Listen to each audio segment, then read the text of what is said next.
Halo semuanya, kembali lagi dengan saya Muhammad Firman Ramadan. Kali ini saya akan berbagi mengenai pemrograman shell. Nah, apa sih itu pemrograman shell? Nah, di Linux teman-teman, di Linux sendiri sebenarnya teman-teman bisa membuat suatu program menggunakan istilahnya itu bahasa pemrograman dari Linuxnya gitu loh intinya. Intinya kita akan mencoba membuat program sederhana dengan bahasa pemrograman shell ini. Bahasa pemrograman shell yang ada di Linux. Kita langsung saja. Seperti pada umumnya, teman-teman bisa lihat di sini. Seperti pada pemrograman pada umumnya, di Linux itu mempunyai variabel. Variabelnya ini sama seperti di C atau C++, teman-teman. Untuk aturan namanya itu sama seperti di C dan C++. Dia ini diawali dengan huruf, tidak boleh angka. Kemudian untuk selanjutnya itu boleh terserah teman-teman, boleh angka, boleh huruf. Kemudian yang perlu ditekankan di sini, saat teman-teman membuat variabel seperti ini, teman-teman nggak boleh kayak gini, nggak boleh ada spasinya.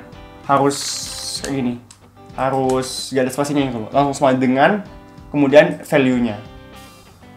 Nah, teman-teman bisa menggunakan variabel ini dengan menggunakan tanda dolar seperti ini. Ingat untuk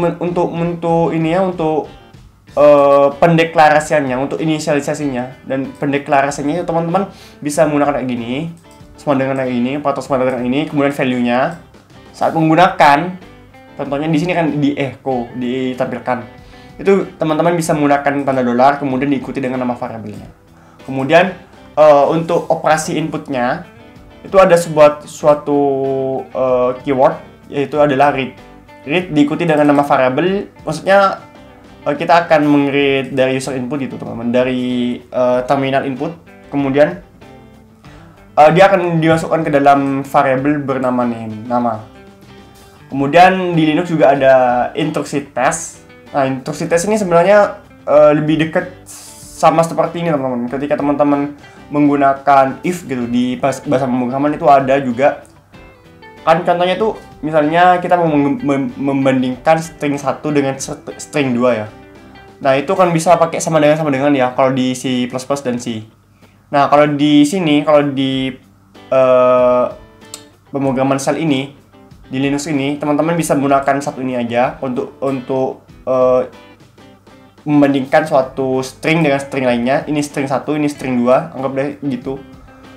Kemudian kalau misalnya teman-teman pakai variabel, jangan lupa tanda dolarnya. Nah, kalau misalnya teman-teman mau membandingkan apakah suatu string 1 dan string 2 itu tidak sama, teman-teman bisa menggunakan seperti ini, yang tidak identik gitu loh. Kemudian untuk mengetes apakah suatu variabel itu kosong, intinya suatu string itu kosong, teman-teman bisa pakai min z. Kalau mau ngetes apa dia tidak kosong, teman-teman bisa pakai min n seperti ini. Kemudian teman-teman juga bisa menggunakan instruksi tes untuk file dan directory. Contohnya itu kayak gini, min f. Kita mau ngecek nih apakah dia suatu file atau bukan. Kalau kita mau ngecek dia file, kita ketes dengan min f seperti ini, kemudian diikuti dengan nama filenya. Dia akan mereturn 0 jika dia merupakan file.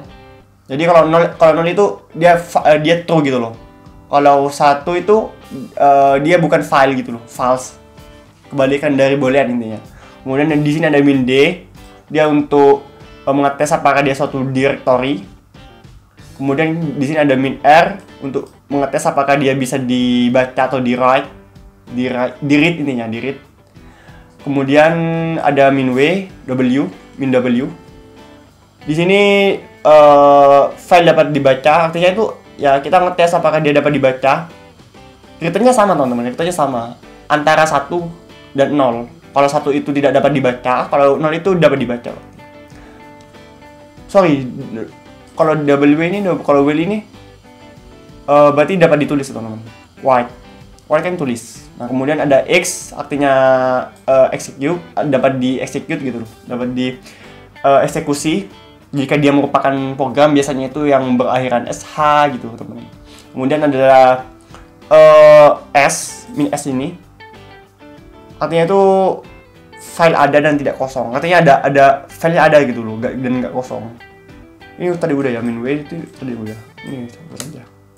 Kemudian ada operator logika, sama seperti di bahasa pemrograman, kita bisa menggunakan operator logika ini untuk mengcombine dua kondisi. Misalnya kayak gini, kita kalau OR ini pakai seperti ini teman-teman. Kalau OR sama seperti bahasa pemrograman ya. Ya, sama seperti pemrograman pada C++ dan Java. Sama kita pakai pipeline di sini. Double pipeline. Kondisi 1, kemudian kondisi 2, apa yang mau dibanding kondisi 2-nya. Kemudian kalau dan itu pakai double dan ini. Kemudian untuk perbandingan bilangan. Nah, oh ya teman-teman. Yang perlu ditekankan saat kita membuat suatu variabel, dia akan dihitung sebagai string teman-teman. Jadi gak ada yang namanya variabel dengan tipe data integer di sini. Semuanya itu string. Nah, terus kalau string nggak bisa diolah dengan operasi matematik dong? Bisa. Nanti kita jelaskan. Nah, untuk pembandingannya itu teman-teman bisa menggunakan seperti ini. IK equal IK min EK equal sama bilangan itu artinya sama. Misalnya kita mau membandingkan apakah variabel SA sama dengan min EK sama dengan 3, dia akan memberikan sama seperti yang di atas, dia akan memberikan 0 atau 1 juga.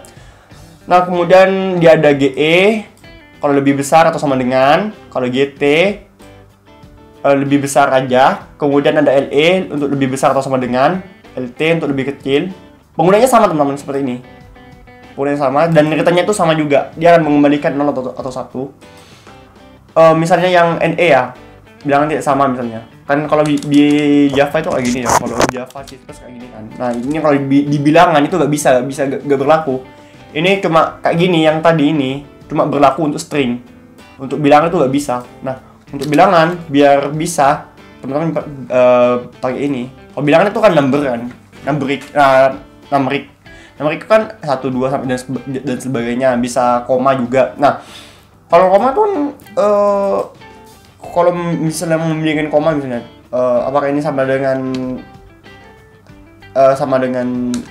tidak sama dengan not equal min NE 3,5 seperti ini, dia akan sama juga, akan memberikan 0 atau enggak 1 gitu. Kemudian ada operator logika. Di sini ada ini yang pentung, sama seperti di bahasa C pada umumnya, dia menggunakan pentung tanda seru gitu loh untuk operasi not. Kalau misalnya not false berarti kan true ya, kalau not true berarti false gitu loh. Kalau misalnya di sini juga ada n untuk operasi n, operator logikanya tuh ada n min a, kemudian min a seperti ini, kemudian min o untuk or. Ininya sama seperti itu, konsepnya tuh sama seperti bahasa pemrograman biasa, cuma sintaksnya yang agak beda. Nah, untuk aritmatika ini seperti yang saya jelaskan tadi, kalau di variabel di bahasa pemrograman ini, di pemrograman Shell ini tidak bisa langsung 3+2 gak bisa. Nah, kita pakai menggunakan suatu keyword dengan expr expr ini. Kemudian diikuti dengan jangan lupa di sini ada spasinya, pakai spasi. Kemudian operannya, angkanya. Kemudian spasi lagi, jangan lupa, kalau nggak pakai spasi itu error biasanya. Kemudian operatornya di sini. Kemudian di sini spasi lagi dan angka kedua. Hati-hati teman-teman dengan tanda kali. Kalau kali itu biasanya dia itu minta ini backslash, karakter escape gitu intinya. Kalau nggak pakai karakter escape itu dia error. Nah, ini contohnya untuk penggunaan variabel dengan operator aritmatika gini. Ini variabel a dikali dengan 2 gitu. Ini variabel a dibagi dengan 2. Ini apa yang hati-hati dengan saat teman-teman menggunakan operator perkalian seperti ini. Seharusnya kayak gini ya. Nah, dan ini nggak bisa, kalau gini error dia. Dia maunya menggunakan karakter escape gitu, kayak gini. Nah, Untuk kurung gimana? Untuk kurung ya sama aja kayak gini. Intinya dipisahkan dengan spasi juga dan di escape gitu. Biar aman itu di escape. Intinya teman-teman mau ini. Oh iya, teman-teman jangan lupa ini teman-teman bisa menggunakan tanda ini ya. Diapain dengan tanda apa ini namanya? Saya nggak tahu juga namanya itu. Pokoknya yang sebelahnya tanda satu gitu. Teman-teman pencet itu. Pencet di dekatnya keyboard satu. Di atasnya tab gitu. Aduh, itu ada yang tombolnya itu bareng sama tanda cacing gitu. Itu teman-teman. Nah, itu di situ teman-teman pencet itu, kemudian isikan kondisinya, XPR-nya. Di XPR misalnya teman-teman mau menambahkan dulu 2 tambah 3 dulu, 2 tambah 3 seperti ini. Jangan lupa kasih ini teman-teman, kasih karakter escape-nya backslash kayak gini. Nah, kemudian teman-teman bisa mengalihkan ini dengan misalnya kalikan dengan 6. Gini teman-teman. Nah, jadi setelah tanda ini ya, setelah tanda kurungnya jangan lupa spasinya juga. Spasi dulu. Pokoknya tiap operator itu harus di spasi, ada spasinya gitu loh. Dan hati-hati dengan operator operasi tertentu. Contohnya itu di sini ada perkalian sama ya tanda kurung inilah. Dia harus menggunakan karakter escape, yaitu backslash. Kemudian untuk if-nya, nah kondisi if-nya itu seperti Pascal ini ya, iya seperti Pascal, tapi agak berbeda di sini. Dia ditutup dengan kalau misalnya di C itu, kalau di C itu dia pakai tanda kurung kurawal, nah di sini dia pakai V untuk tutupnya. Kebalikan dari if kan V ya. Nah, di sini ada kondisinya, kemudian then, jangan lupa then-nya. Kemudian komennya apa yang mau dieksekusi ketika dia memenuhi kondisi 1. Kemudian untuk if else-nya, else if-nya dia menggunakan elif kayak gini, kemudian kondisi 2-nya. Kemudian komennya, kemudian else-nya kayak gini. Nah, kalau cuma if biasa ya udah kayak gini aja. Ini aja. Jangan lupa V-nya gitu loh. Kalau cuma else if biasa, nggak usah else gitu. Kayak ini. Nah, kayak gini teman-teman. Kalau misalnya if else biasa tanpa elif kayak gini teman-teman. Gitu teman-teman. Intinya ya jangan lupa ditutup dengan V. Untuk case konsepnya sama seperti di ya kebanyakan bahasa. Dia membutuhkan suatu variabel. Jangan lupa di variabelnya itu diapi dengan tanda double petik kayak gini. Tanda petik, double petik. Kemudian in case 1, case 2 misalnya di sini 5 berapa kayak kalau misalnya di sini numerik gitu loh. Teman-teman bisa misalnya di sini mau ngecek nama ya, nama misalnya kalau hari misalnya. Di sini tes hari apa misalnya. Di sini bisa diisi mungkin Senin dan sebagainya. Nah, ini kondisinya. Nah, ini kondisi kayak ini, bukan kondisi. Pengertian kayak gini, sintaks kayak gini, double semicolon kayak gini. Jadi koma kayak gini. Ini koma teman-teman. Ini digunakan untuk sama seperti halnya break gitu loh. Di case itu kan ada break ya. Nah, ini juga digunakan sebagai break. Kemudian case 2 kayak gini dan defaultnya itu seperti ini, pakai bintang, kemudian ya inilah ininya. Nah, jangan lupa ditutup dengan kebalikan dari case itu adalah esak ini. Kan case kan ya. ESAC. Jadi kebalikannya nih case gitu. Nah, untuk for itu untuk looping, untuk for ada for dan while. Kalau for itu pakai kayak ini, teman-teman. For-nya nggak perlu jangan lupa ini variable, var ini berisi variable. In variable apa misalnya string misalnya. Kemudiannya apa kayak gini intinya. Untuk while kayak gini juga kondisinya itu seperti apa, sama seperti if tadi. Do lakukan, komennya apa yang mau di looping, done, selesai. Kemudian untuk function itu ya standar lah, sama seperti di bahasa C juga. Kurang lebih sama seperti di Java di C. Nah, kayak gini. Dia nggak perlu return apa dari istilahnya, return tipe data returnnya gitu, nggak perlu dituliskan. Jadi teman-teman di sini coba ini aja, nama fungsinya, kemudian ditutup dengan seperti ini, tanda kurung seperti ini, pakai kurung kurawal. Kondisinya apa di dalam functionnya, kondisi pasti kan banyak kondisi ya kalau di function itu. Kemudian kalau mau dikasih return ya udah dikasih aja, kalau nggak mau dikasih return ya udah dia jadi prosedur biasa gitu, bukan fungsi seperti itu teman-teman. Nah, untuk contoh kasusnya di sini saya memiliki beberapa contoh status. Pertama itu pakai apa ya, pakai yang ini, salin. Nah, teman-teman di sini bisa dilihat untuk penggunaannya itu seperti ini. If misalnya ini kondisi tesnya teman-teman. Untuk kondisi tes ini, oh iya jangan lupa pakai ini teman-teman. Kalau teman-teman nggak pakai tes, nggak pakai keyword tes, itu pakai kurung siku kayak gini. Jangan lupa di upin dengan itu, dengan spasi. Jangan lupa spasinya pokoknya. Kalau nggak pakai spasi dia error. Beda dengan bahasa C. Kalau bahasa C kan spasi itu kadang nggak di itu ya, nggak dianggap gitu loh. Kalau di sini yang dianggap dia error kalau nggak dipakai. Nah, saya lupa. Ini teman-teman, ini dia akan tidak dibaca oleh si selnya. Pemrograman selnya itu akan dibacanya adalah komen. Dan untuk ini teman-teman, dia akan memberitahukan kepada selnya kalau dia akan menggunakan bin sh. Untuk sh itu sendiri kan sel ya teman-teman, sudah dibahas di beberapa video sebelumnya. Kemudian untuk if-nya seperti ini, artinya ini, oh iya teman-teman, ini untuk kayak gini, artinya dia akan mengambil ini teman-teman. Kan ini kan ada parameternya ya, 2 parameter, file asal dan file tujuan. Untuk penggunaan ini di usage penggunaan salin.sh, kemudian file asal dan file tujuan.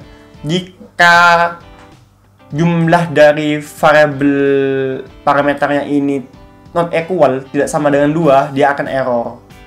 Kemudian dia akan exit, akan keluar dari programnya gitu loh. Kalau enggak ya udah kita lanjutkan ke sini.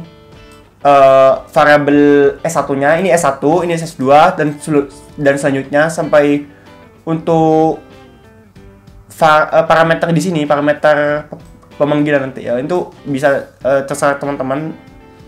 Intinya 0 itu nama filenya, kemudian S1 ini variabel pertama, ini variabel parameter pertama, kemudian ini parameter kedua.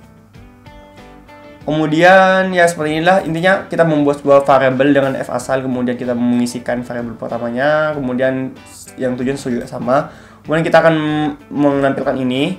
Kemudian jika f asal f asalnya itu f asal bukan file, ini kan not ya, not file, dia akan akan menampilkan ini gagal.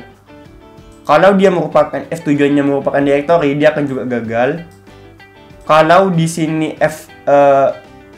min f sama dengan tujuannya itu sama dengan file, udah ada gitu loh, udah ada tujuannya, kita akan menampilkan ini.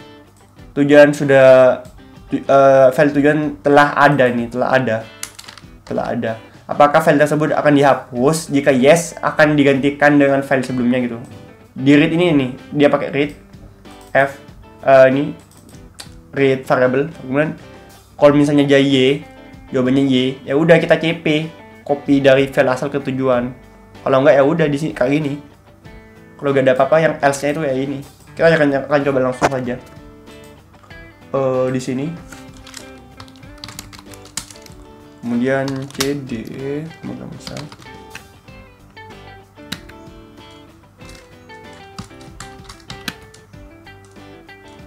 Oke.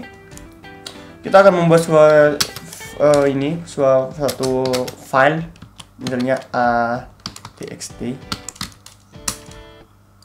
misalnya ini a, kemudian b,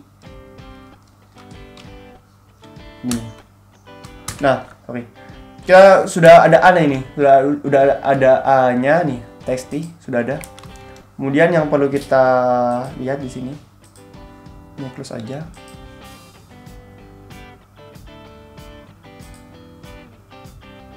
Oke. Nah, salin penggunanya tuh seperti ini. Ketika variabel ininya, variabel parameternya itu cuma satu, kayak gini kan cuma satu, misalnya a.txt, kan ini gak ada file tujuannya ya, ini dia akan error. Nah, sorry, jangan lupa pakai titik kayak gini atau sh ini. Nah, file asal tujuan illegal number gitu loh, error dia. Kalau kayak gini sama juga. Nah, dia akan error usage gunakan ini, bukan file asal dan file tujuan. Seperti ini loh, ini di sini. Kemudian kita bisa menggunakan langsung kayak gini, misalnya b.txt. Kan dia gak ada ya, gak ada. Dia bukan merupakan directory, juga bukan merupakan gak ada mas, intinya file itu gak ada mas, jadi akan mengeksekusi yang ini. Kita dapat langsung, oke, berhasil. b.txt sudah ada tuh. Nah, ada kan, ini adalah ini A ya, seperti yang tadi kita buat. Kalau misalnya kita kopikan lagi, kan B sudah ada ya, otomatis dia akan mengeksekusi yang ini, yang sini, yang min F sama dengan yang tujuannya itu adalah F. Seperti ini. File tujuan telah ada ya, apakah file tersebut akan dihapus? Y jika yes. Kita ketikkan Y aja, Y. Berarti dia dihapus sudah, diganti dengan yang ya di copy lainnya seperti ini. Nih. Nah, kemudian teman-teman di sini juga ada kita bisa menggunakan save. Kita bisa menghitung pajak PPh ya, PPh. Di sini teman-teman bisa lihat. Oke, loading masih. Oke. Nah, kita bisa membuat program seperti itu, teman-teman. Teman-teman misalnya kita mau menghitung berapa sih PPh itu dari pajak penghasilan per tahun ya. PPh itu dari menggunakan shell ini, program shell ini. Nah, yang perlu teman-teman ketahui di sini, penggunaannya itu seperti ini. Kita umpamakan saja untuk 10 juta pertama.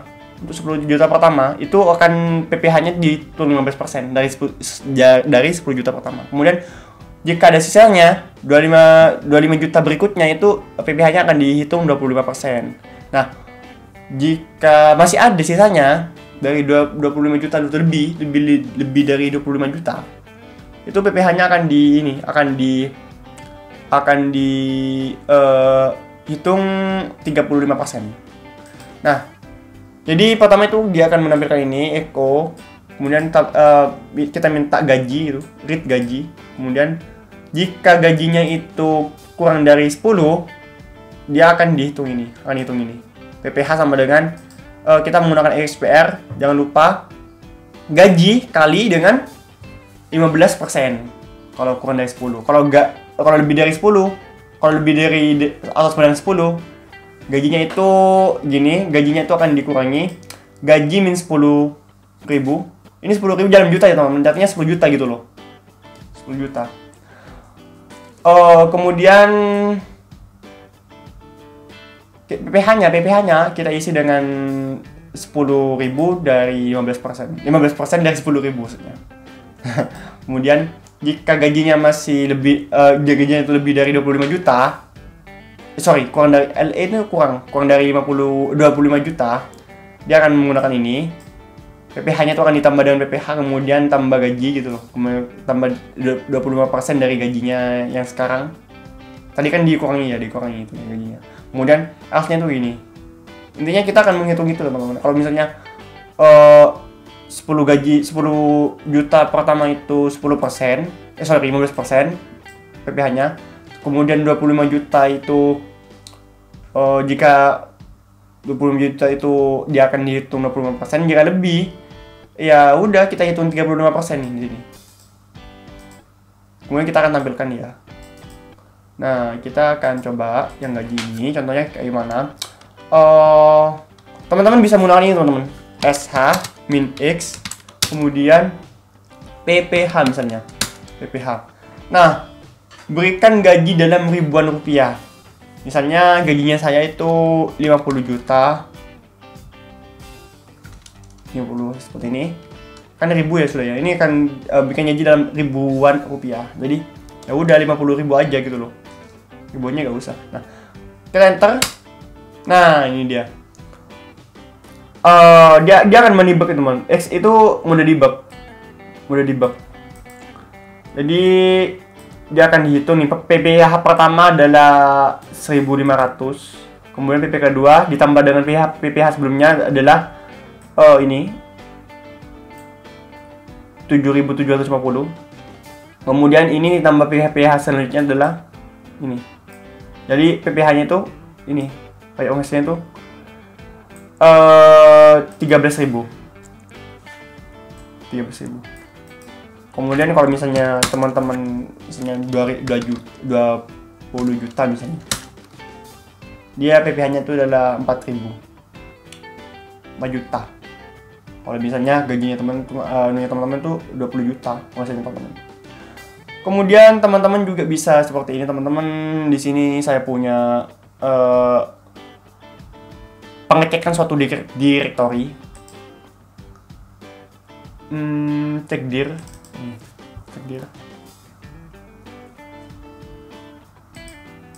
Oke, di sini sama seperti di sebelumnya, jika parameter ini ya, jika parameternya itu, parameter di sini itu lebih dari kurang, tidak sama dengan 1, artinya bisa lebih, bisa kurang dari 1, dia itu akan mengalami error. Nah, kalau enggak ya udah kita cek. Ini merupakan tes kondisinya. Jika dia cara bacanya itu gini.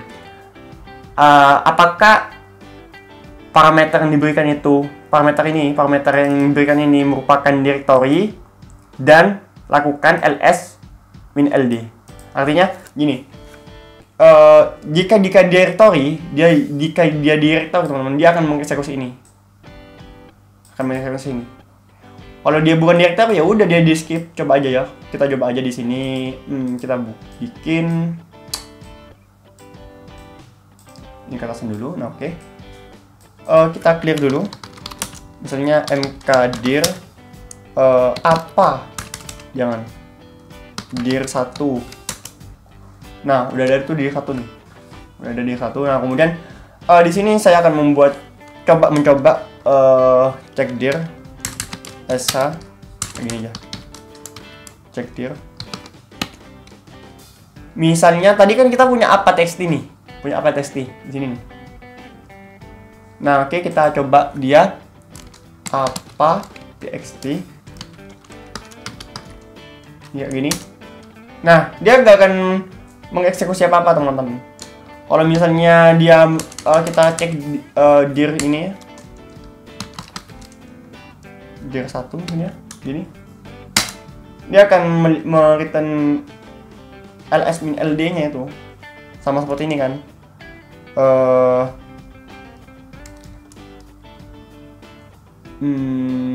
ls min ld dari dir 1. Nah, sama kan? Begitu, teman-teman. Nah, kemudian teman-teman kalau misalnya kayak gini, kalau misalnya cek dir dia lebih gak ada parameternya, seperti ini, cuma cek dir ada aja kan error. Sama seperti yang sebelumnya. Kalau misalnya lebih dari 1 ya udah juga error pasti. Misalnya dir 1, dir 2, ini apa-apa txt. txt. Dia akan error juga. Artinya ini nggak memenuhi. Nah, selanjutnya teman-teman juga bisa membuat program pakai case itu seperti ini. Namanya yang case itu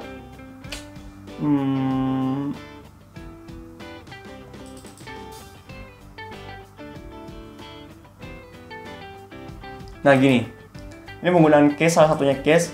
Artinya kita akan mengecek misalnya kita kalau di Linux tuh kalau kita mau memulai aplikasi itu kan pakai itu ya, pakai command line ini kan ya. bisa pakai start untuk statusnya, untuk memulai, kemudian untuk memberhentikannya pakai stop, untuk melihat statusnya itu pakai status, untuk memulai kembali itu pakai restart, untuk mereload itu pakai reload kayak gini. Misalnya kayak gini ya. Nah, di sini juga sama kondisinya. Nah, yang diambil itu parameter pertama. Jadi antara ini parameternya start, stop, status, restart atau reload. Salah satu dari 5 komen ini.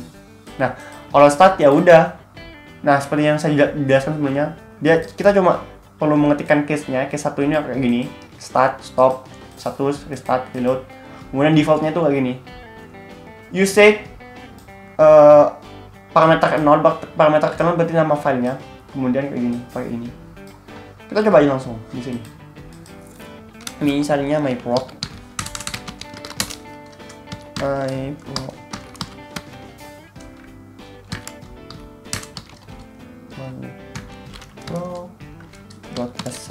Kita gak usah ketikkan apa-apa nih, teman.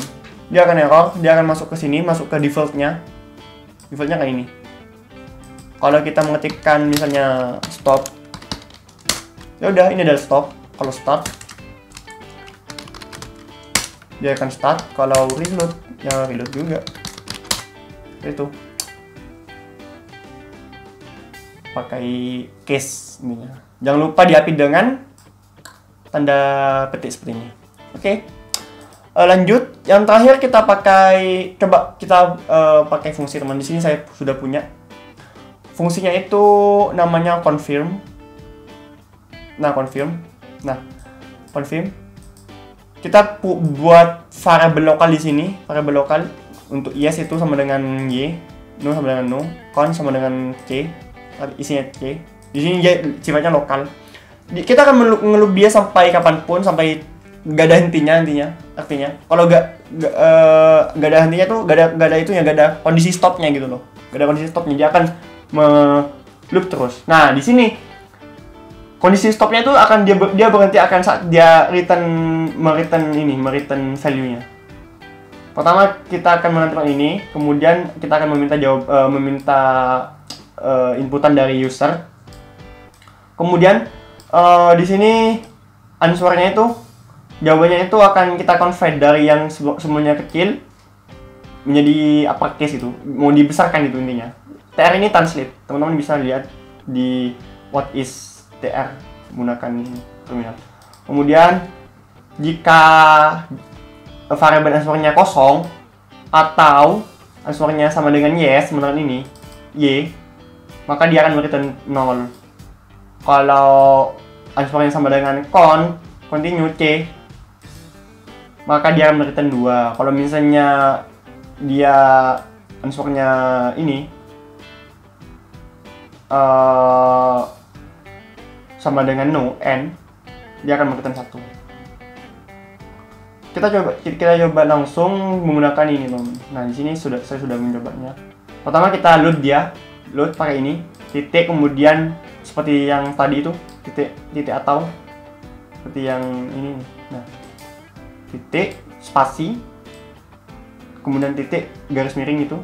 Kemudian di sini confirm. Confirm ini digunakan untuk pemanggilan fungsinya, teman-teman. Di sini kan tadi itu dinamakan confirm-nya. Nah, fungsinya itu dinamakan confirm. Kemudian jika result ini akan menampung variabel dari confirm ini, datanya dari confirm.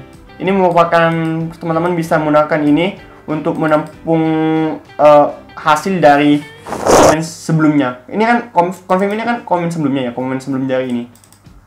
Dia akan ditampung ke result. Ke sini dulu. Kemudian dari sini ditampung ke result, ke variabel result. Nah, jika resultnya equal sama dengan 0, dia akan menampilkan ini. Jika tidak sama dengan sama dengan 1, dia akan menampilkan no. Kalau yang lainnya ya udah tampilkan continue. Apapun jawabannya itu akan continue. Kita coba aja langsung. Nah, yang perlu diperhatikan di sini, teman-teman jangan manggil ini ya, teman-teman jangan manggil fungsinya. Yang teman-teman panggil itu, yang teman-teman run itu ini ya, main apa ya istilahnya, kalau di C itu main fungsinya tuh di sini, confirm test ini. Kita coba aja langsung. confirm. Tes. Nah, oke. Dia akan pertama akan menjalankan confirm-nya. Confirm function confirm-nya, confirm. Nah, dia jalankan nih. Dia akan tampil ini, kemudian kita akan jawab nih. Misalnya kita jawab Y. Y kecil kan, dia akan ditranslate ke Y besar.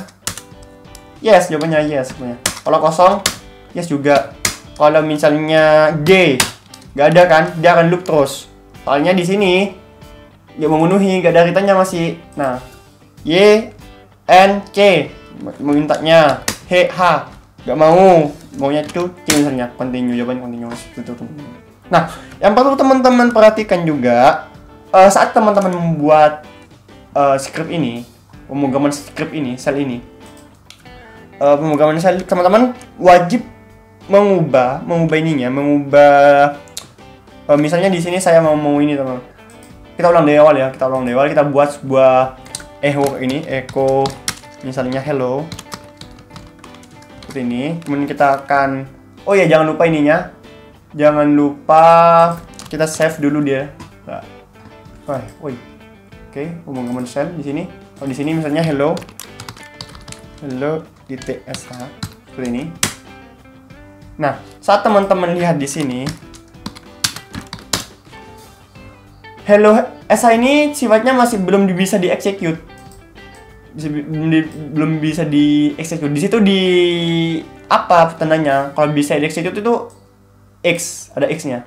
Nah, untuk bisa di-execute, dia kita ubah dengan chmod, kemudian kondisinya itu 777 atau bisa teman-teman sebenarnya sudah dijelaskan di video sebelumnya oleh saya.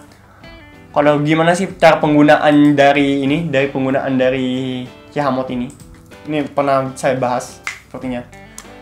77 ini artinya kita bisa ini artinya kita bisa meng-read, bisa meng-write, bisa meng-execute. Kalau execute biasa itu kayaknya sepertinya 1 teman, saya lupa. Kita coba aja langsung. Misalnya kita ubah semua pakai ini, pakai bintang. Kita ls-l lagi. Oh benar, satu semua. Artinya orang lain bisa meng-execute dia, cuma bisa meng-execute. Kalau kita mau juga meng-execute kayak gini. Nah, oke. Kita ls-l.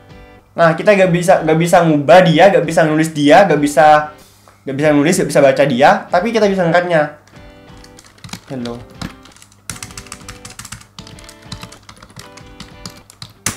Oke. Sorry, permission denied katanya. Gak boleh. Soalnya ya itu dah. Sorry teman-teman. Di sini saya lupa menambahkan ini. Kita akan ubah dulu dia chmodnya menjadi 77. Ini nah. Oke, dia bisa di read dan write sekarang. Nah, kita pakai ini dulu, jangan lupa. Home. Ini. Nah, save. Kita lihat lagi. Nah, sekarang dia bisa di read, di write, di execute juga. Kita execute yang hello sh-nya. Oke, hello, seperti itu teman-teman. Jadi jangan lupa ngubah execute-nya. Terima kasih. Semoga bermanfaat dan sampai jumpa.